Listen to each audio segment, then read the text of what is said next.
buya khaini Lobovela. Lobovela muhashi abathetshela siboto FM. Ngofuyifadzane ngapi ukuita mini? Police station apa bazula pa bakhongo. Jana police station utobela mumbulu wa fari wa malogana na hombo kabana. Zwine bakho robona ba police ba tshibothutshe tsara ba bulete. Na mimi ko vasi wana pa dzadani une. Chimotho banga chama zwino muhashi. Ndichikoma nane kuno.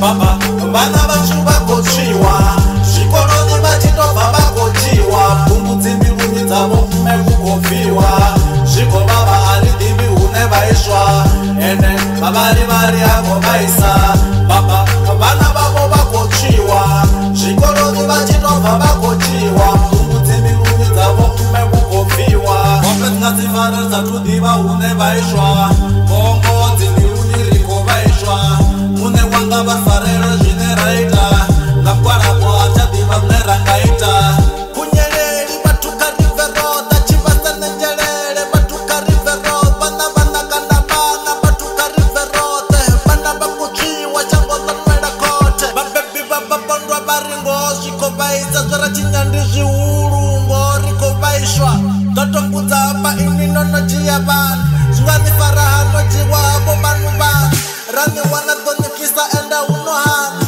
ngasivone 500 musinzedza ngwana ivo kampemenchis ndishere nyana diesel makongo na matela ndisfunge zvitopela baba vana vachu vakochiwa zvikoloni vachitobva vakochiwa pfungudzi mbiluni dzavo mekukofiwa zviko baba haridhivi hune vaiswa ende havari yako vaisa baba vana vavo vakochiwa zvikoloni vachitobva vakochiwa pfungudzi mbiluni dzavo mekukofiwa.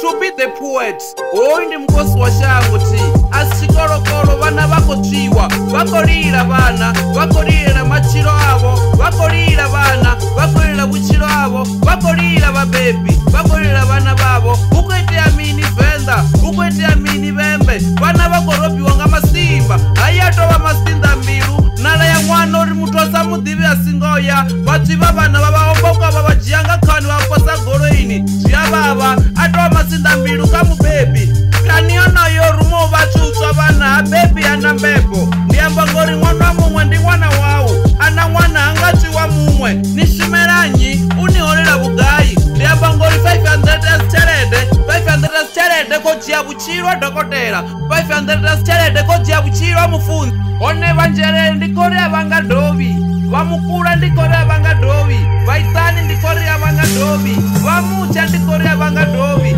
ariliche zvito zotswa vana ndivone varangapanda valino shango vamachero zviyavava one dhokotela tolani evo vatsviva vana kamusavo koferera vana vachu vakochiwa zvikoloni vachitobva vakochiwa pfungudzi mbiluni dzavo mekukofiwa zviko baba haridhivi hune vaiswa ende havari yako vaisa baba vana vavo vakochiwa zvikoloni vachitobva vakochiwa pfungudzi mbiluni dzavo mekukofiwa gotsi obu buchiro rikochira bedzi matumbu na matadako inga vana vakochiwa nga vatu vanji vabuchiva zviko vavaenda una zvine raita ende mavari nawo ako vaisa neati mubebi mara nange zvikombaisa vana vongo chinyari chanu vabaisa ende zviko vaisa. Pain of a mother who has lost a child, it's a pain picture perfect for the broken heart.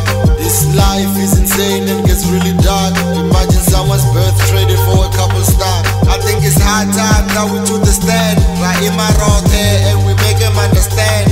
Our children are loved and they're not for sale, and the people who did this should be in jail.